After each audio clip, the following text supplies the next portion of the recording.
I wanted to make a list that was fairly unique here on hip hop YouTube. Plenty of people talk about their favorite mainstream rappers, and the names are common and familiar. Kendrick Lamar, Drake, J. Cole, Eminem, Future, etc. Instead of giving you that same content, I wanted to show love to some of my favorite artists that aren't in the mainstream. Hopefully, some of you will learn about some new artists as a result. Specifically, the artists that I'm going to talk about today are professing Christians as well. These guys are better than some of your favorite mainstream rappers. And with that said, we're going to jump right into the first person on my list, which is Lecrae. You may have heard of him. He's a 2-time Grammy Award winner. Lecrae is known for his transparency in telling his story. He also embodies the story of others who grew up like them and writes it into his music. On account of this, his music is deeply relatable and encouraging. He's not the most technically advanced rapper in terms of lyricism, flow, etc., but you definitely feel his music. His music both convicts you and encourages you at the same time. Lecrae has also shown versatility in his career. He has changed and adapted his rap style over the years. His debut in 2004 sounded like the rap of the day, traditional rap flow with a lot of energy. These days, he utilizes the trap sound heavily in his music. This is most likely inspired by his dwelling in Atlanta, which is the home of the trap subgenre these days. He's used some reggae, soul, contemporary Christian, and more influences as well over the years. He can basically be a chameleon. He is definitely a pioneer for Christians in the hip hop industry. And some of my favorite tracks from him are Praying for You, Timepiece, Gangland, Anomaly, and Lucked Up. You got to check those 5 tracks out. They're amazing. And an album that I would like you to check out from him would be the album Anomaly. Now, the next person on my list is Andy Minio. Like Lecrae, Andy Minio is a powerful utilizer of transparency. He does it in a different way. While he does let us in to know a bit about his story at times, such as on tracks like Family Photo, he more so uses transparency to unveil the human condition of sin. Themes such as man's struggle with trusting God, the importance of real and sustained friendships, idolizing things you shouldn't, etc. The cool thing is that he does this with technical proficiency.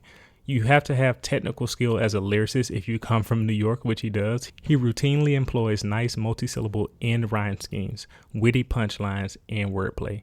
Andy is also not afraid to experiment with the sound of his music as well. This probably extends from his producing background. I've seen him play around with some pop sounds, boom bap, trap, and even country one time.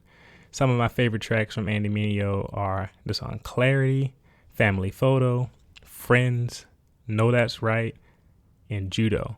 You got to check those tracks out. They're really good. Probably check out any Andy project. They're really good.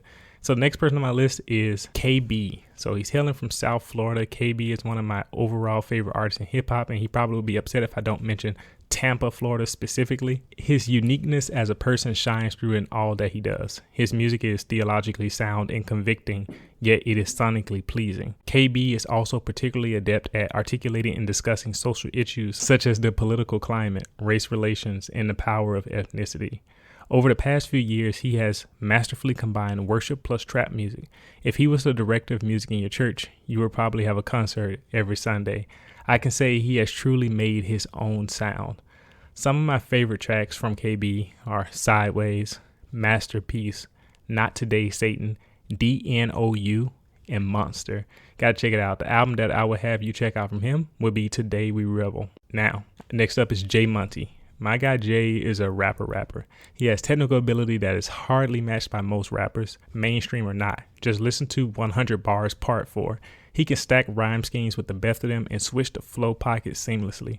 J. Monty is a true lyricist. He can paint a picture with his words and keep you captivated with the bars as they continue to land on your ears. He utilizes melody, cadence, and speed well throughout various tracks of his. His weakest point is probably his voice. The sound can take a minute to get used to, but if you're listening, he's giving an enjoyable experience. He is deeply committed to his faith and his craft. It shines through in his music. Some of my favorite tracks from Jay are Heavenly Army, Incision, Fred Hammond, Yahweh, and Second Born. You won't be disappointed. And last but not least is No Big Deal. He's originally from the Bay Area, but at the age of 9, he moved to Tennessee.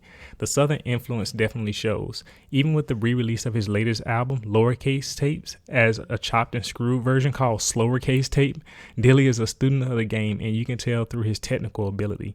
He easily employs catchy flows, dope bars, and rhyme schemes, has the ability to appeal to a wide market if his name gets pushed. A very talented newcomer. I say that in quotes because although his first album was released in 2015, he has been working in music since a young age. No Big Deal is a name to keep an eye on moving forward, and with that, some of my favorite tracks from him are Treetops, Fieldhouse Freestyle, and Sticks. And with him, check out his latest project, Lowercase Tapes. It's just really good rapping overall and a lot of fun to listen to. Yeah, I said those are my 5 favorite hip-hop artists that are Christian, and they all make great music. You should check out their projects. Check out Lecrae's latest project too. Restoration came out earlier this year. Well, it came out in August. But anyway, if you've heard of them or if you got some favorite tracks from them, leave it in the comment section below. I'd love to talk about it or leave suggestions for other people. Thank you for watching. I'll see you next time.